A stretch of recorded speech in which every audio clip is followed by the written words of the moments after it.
NSA Austin, it's Courtney Clark. I'm so sad I can't be there with you, but I wanted to share with you my strategies for booking business by being a resource to my clients and prospective clients.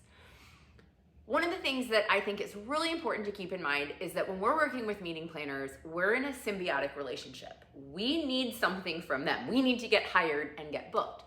But they also need something from us. They need to put on a great meeting with interesting, engaging, educational content. One of the best stories that I have about this, one of the best experiences, back when I was a fundraiser in nonprofits, a mentor told me that when you're talking to a prospective donor, yes, you're asking them to donate, you're asking them for help, but never think that you're asking them to do you a favor.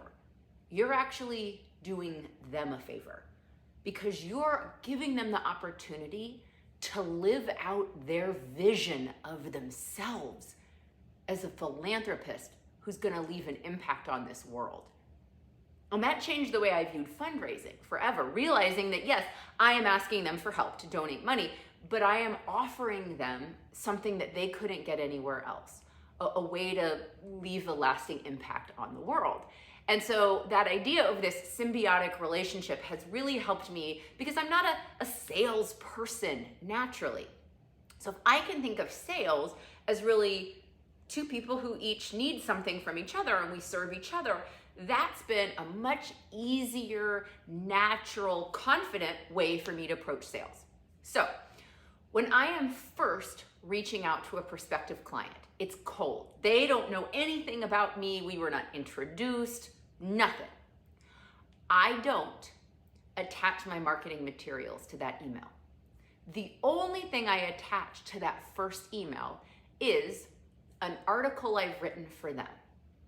And I say in the email, I'm attaching this article I wrote about my topic. I know that you're often looking for content for your newsletter. And so if this is something that appeals to you, I can edit this, or I have lots of other pieces. I can write something specific for you. Let me know. This serves a few purposes. One, they are always, if you're pitching associations, and that's where I start, I find it easier to pitch associations because they publish their meeting schedule online, unlike corporate events. They usually have their contacts listed online, unlike corporate events. You don't know who's having a meeting and when.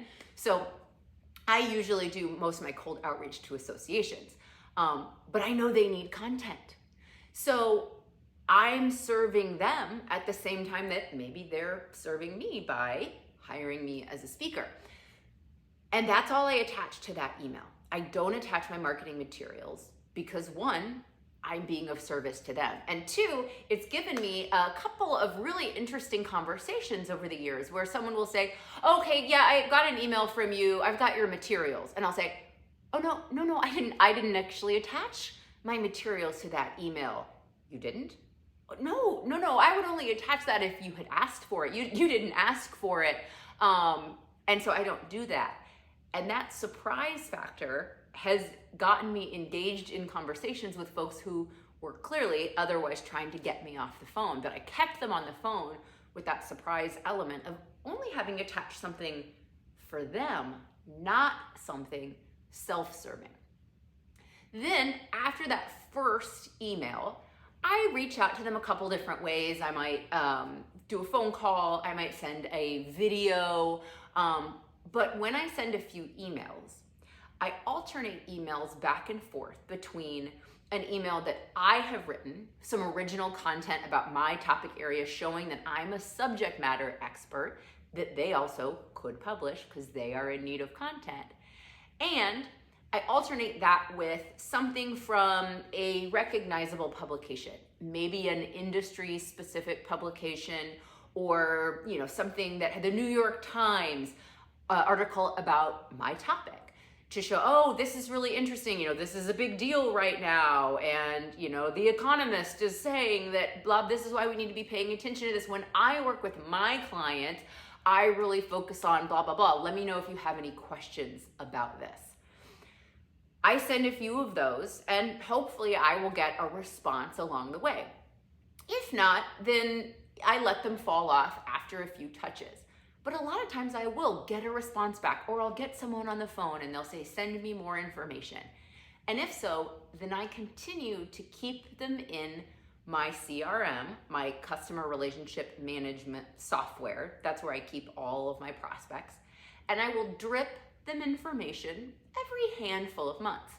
I continue to go back and forth between content that I've created that's fresh and it's my perspective on it, or content that has been published elsewhere to show that I'm up on what's going on now, and that lends some name recognition, like, oh, this was just published by the BBC, they said this, and I'm up on all the happenings. This is really important. The rest of the world is talking about this. What I have found is that my clients love seeing me as an expert on this topic and a resource on this topic. And that then continues after I'm hired. So I get hired off of doing that. I just got a phone call from somebody a couple weeks ago. They had been receiving my emails. They had, indicated some interest at one point, but it never turned into a closed booking. But I continue to drip them information maybe 4 times a year, and now they are finally ready to book. So sometimes it takes a long time, but you continue to stay in front of those people who expressed interest, and they'll come back around. So once they become a client, I don't stop. I still continue to drip information to them, because this is then how past clients go, oh, you're working on your new book is coming out. Well, is there a speech that goes along? Oh, okay, well, we need you back to talk about that. I also continue to serve as a resource for my past clients by introducing them to other speakers. A lot of times associations, they can't have the same speaker back, year after year after year. They need to change it up and be fresh. But I will be a resource to them and say, I know a ton of speakers, thanks to NSA, on great topics. What's your theme gonna be? What are you looking to have somebody speak to? I can make some connections for you, because that then keeps me in the mix, and then I can follow up and be like, oh, how was so-and-so that I recommended? Great, great, great. And then I'm constantly in their ear. I'm part of the team, as I put it. So then they come back to me pretty quickly usually, and can often hire me maybe 2 years, 3 years later to come back, because I've continued to maintain that relationship. If you can be a resource to your future clients and your clients, then they're gonna see you as more than somebody who's just like, book me once and pay me, and see that you really wanna serve them as well. That's how you're gonna build relationships that give you longevity in this career.